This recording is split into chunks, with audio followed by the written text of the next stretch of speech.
ಇದು ಇಡ್ಲಿ ಸಾಂಬಾರು ಮಾಡುವ ವಿಧಾನ. ಹೆಸರುಬೇಳೆ ಮತ್ತು ತೊಗರಿಬೇಳೆ ನೋಡ್ರಿ, ಹೆಸರುಬೇಳೆ ತೊಗರಿಬೇಳೆ ಮತ್ತು ಒಂದು 5ರಿಂದ 4 ಟೊಮಾಟೊ ಮಸಾಲೆ ಹಾಕ್ಕೊಳ್ತಾ ಇದ್ದೀವಿ. ಅವನಿಗೆ 2 ವಿಷಲ್ ಕೂಗ್ಸೋಣ. 1 ಲೋಟ ನೀರು ಹಾಕಿ. ಇದು ಇಡ್ಲಿ ಸಾಂಬಾರು ಸೊಪ್ಪು ಬೆಂದಿದೆ. ಇವಾಗ ಸೊಪ್ಪು ಆ್ಯಡ್ ಮಾಡ್ಕೋಬೇಕು. ಸೊಪ್ಪು ಆ್ಯಡ್ ಮಾಡ್ಕೊಂಡು ಇನ್ನೊಂದು ವಿಷಲ್ ಕೂಗಿಸ್ಕೋಬೇಕು.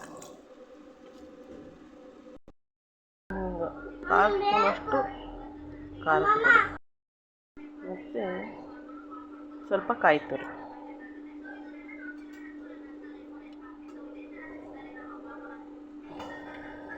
ಶುಂಠಿ ಬೆಳ್ಳುಳ್ಳಿ ಪೇಸ್ಟ್ ಆ್ಯಡ್ ಮಾಡ್ಕೊಳ್ರಿ. ಶುಂಠಿ ಬೆಳ್ಳುಳ್ಳಿ ಪೇಸ್ಟ್ ಭಾಳ ಶ್ರೇಷ್ಠ ಇದಕ್ಕೆ.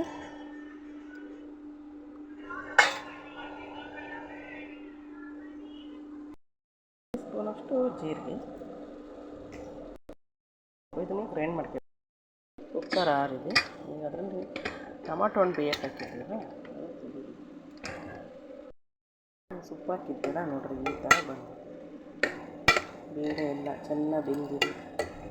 ನೋಡ್ತಾ ಇರ್ಬೋದು ನೀವು. ಟೊಮಾಟೊ ಹಣ್ಣಿಗೆ ಮಿಕ್ಸಿಗೆ ಮಾಡ್ಕೊಂಡಿದ್ದೀವಿ. ಕಡಾಯಿ ಕಾಯಕ್ಕೆ ಇಟ್ಟಿದ್ದೀವಿ.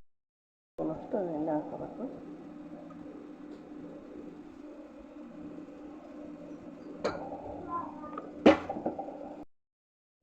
ಟೀ ಸ್ಪೂನಷ್ಟು ಜೀರಿಗೆ ಪಟ ಅಂತ ಇದೆ. ಕರಿಬೇವು ಸೊಪ್ಪು ರುಬ್ಬಕ್ಕೂ ಹಾಕೊಂಡಿದ್ದೀವಿ. ಈರುಳ್ಳಿ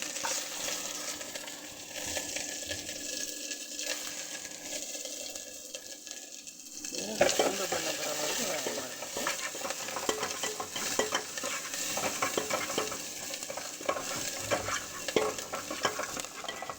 ಒಂದು ಬಣ್ಣ ಬಂದಿದೆ. ಈಗ ಮಿಕ್ಸಿ ರುಬ್ಕೊಂಡಿದ್ದೀವಲ್ಲ ಅದನ್ನು ಹಾಕೋಬೇಕು.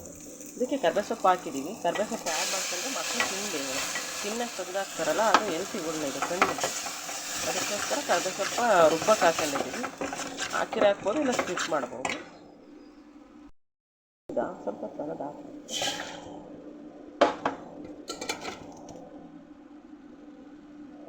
ರುಬ್ಬಿರೋದು ಹಾಕ್ತಾಯಿದ್ದೀನಿ, ಬೆಂದಿರೋದ ಸೊಪ್ಪು ತೊಗರಿಬೇಳೆ ಹೆಸರುಬೇಳೆ ಬೆಂದಿರೋದು ಹಾಕ್ತಾಯಿದ್ದೀನಿ.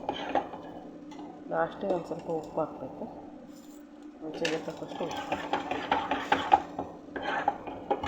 ಅದಕ್ಕೊಂದು ಸ್ವಲ್ಪ ನೀರು ಆ್ಯಡ್ ಮಾಡ್ಕೊಳ್ಳೋಣ. ಇಡ್ಲಿ ಸಾಂಬಾರಲ್ಲ,